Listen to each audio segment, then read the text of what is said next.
If South African businesses were to completely pull out of Ghana, the economic shock would be immediate and deeply felt across several critical sectors.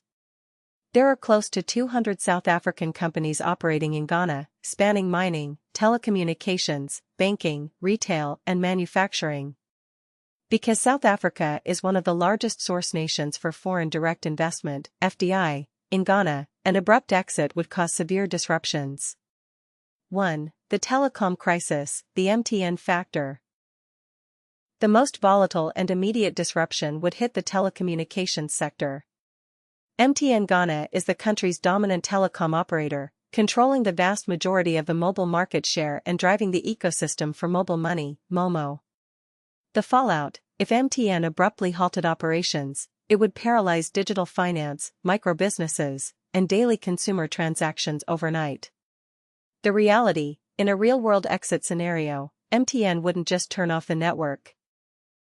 It would sell its infrastructure to a competitor or the government. However, managing that transition without a massive drop in service quality and investor panic would be incredibly difficult. 2. Upheaval in the mining sector. South Africa has deep legacy roots in Ghana's gold mining industry, anchored by giants like AngloGold Ashanti and Gold Fields, which operates the massive Tarkwa mine. The fallout: mining is a primary source of foreign exchange and government revenue for Ghana. A sudden exit could stall production at some of the country's most lucrative sites.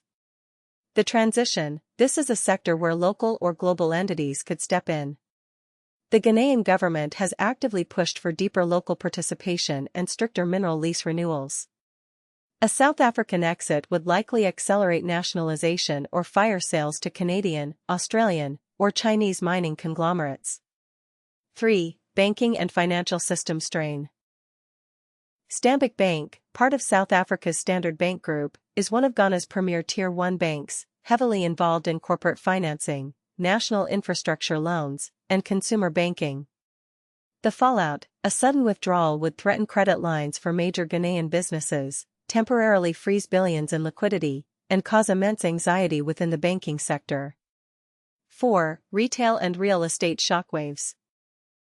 South African corporate retail giant Shoprite serves as the anchor tenant for major shopping malls across Accra and Kumasi, like the Accra Mall and West Hills Mall. The fallout: if these retail stores closed, these multi-million-dollar real estate developments would lose their primary foot traffic drivers, risking a broader commercial real estate collapse. Furthermore, local agro-processors and farmers who supply these supermarkets would lose a vital route to market. The broader macroeconomic impact: job losses and income drop. Tens of thousands of Ghanaian citizens directly employed by these firms, from corporate executives at Stanbic to cashiers at Shoprite,